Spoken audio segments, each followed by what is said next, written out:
नमस्कार साथियों, स्वागत है आप सभी का आपके इस YouTube platform law with Raunik में। आज इस वीडियो सेशन में हम चर्चा करेंगे टर्म ऑफ द कॉपीराइट के बारे में, जो कि chapter 5 from the section 22 to 29 तक दिया गया है।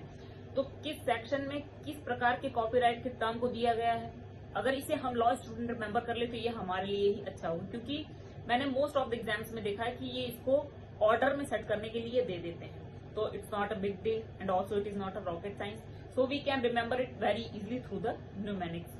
तो हम स्टार्ट करते हैं सेक्शन 22 में एडीएलएम के टर्म को दिया गया है, जिसमें ए से हमारा हो जाएगा आर्टिस्टिक वर्क, डी से हमारा हो जाएगा ड्रामेटिकल वर्क, एल से हो जाएगा हमारा लिटरेरी वर्क और एम से हो जाएगा हमारा म्यूजिकल वर्क। 23 में आ जाते हैं PA, personal assistant, PA of the prime minister, PA of the president. तो यहाँ पर पी से हमारा हो जाएगा सीडो एनोनिमस वर्क और ए से हो जाएगा हमारा एनोनिमस वर्क।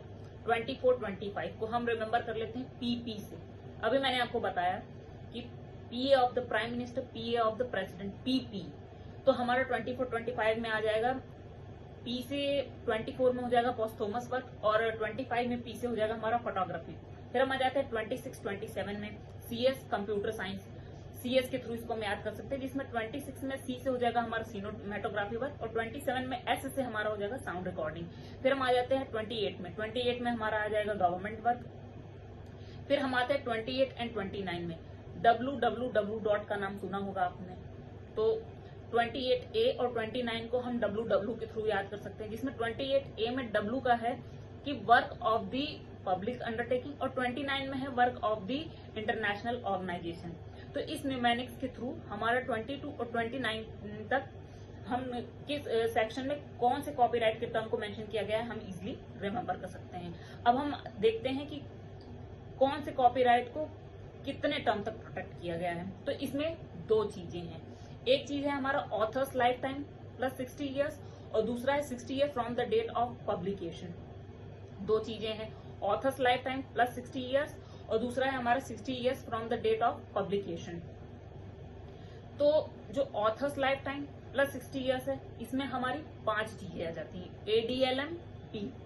एडीएलएम पी में हमारा आ जाता है authors life time plus 60 years, जिसमें ए से हमारा हो जाएगा आर्टिस्टिक वर्क, डी से हो जाएगा हमारा ड्रामेटिक वर्क, एल से हो जाएगा हमारा लिटरेरी वर्क और एम से हमारा हो जाएगा म्यूजिकल वर्क और पी से हो जाएगा फोटोग्राफी। तो इसमें एक चीज ध्यान रखने वाली बात है, जो फोटोग्राफी है विच इज गिवन, जिसका टर्म किस सेक्शन में दिया गया, सेक्शन 25 में दिया गया है। तो जो फोटोग्राफी है 2012 अमेंडमेंट के पहले उसमें क्या था कि from the date of publication to 60 years था, बट 2012 अमेंडमेंट के बाद उसे author's life time plus 60 year तक प्रोटेक्ट कर दिया गया है। इसके बाद हम आ जाते हैं एनोनिमस वर्क और स्यूडो एनोनिमस वर्क। इसमें क्या है कि पहली बात तो एक एनोनिमस वर्क और स्यूडो एनोनिमस वर्क के टर्म को दिया गया है किधर, सेक्शन 23 में दिया गया है।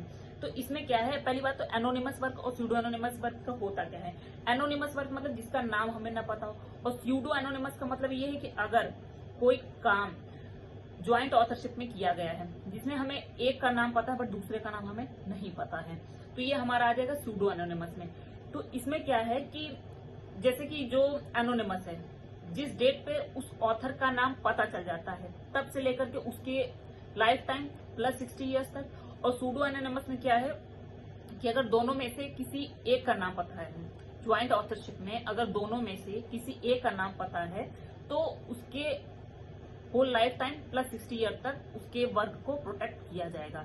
अब हम आ जाते हैं from the date of the publication to the 60 years तक में, जो है इन पांचों के अलावा जितने भी और वर्क आ जाते हैं वो हमारा from the date of publication to the 60 years तक में आ जाते हैं। जैसे कि हमारा आ जाएगा पोस्थोमस वर्क आ जाएगा, सिनेमेटोग्राफी वर्क हो जाएगा, साउंड रिकॉर्डिंग हो जाएगा, work of the public government हो जाएगा, work of the international organisation हो जाएगा, गवर्नमेंट वर्क हो जाएगा।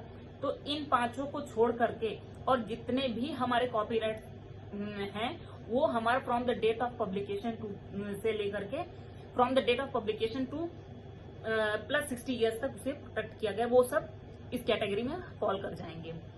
तो इस वीडियो सेशन में मैंने टाइप्स ऑफ द कॉपीराइट के बारे में बार बार बोला है, जैसे artistic work, dramatic work, literary work, musical work, sound recording, engravings.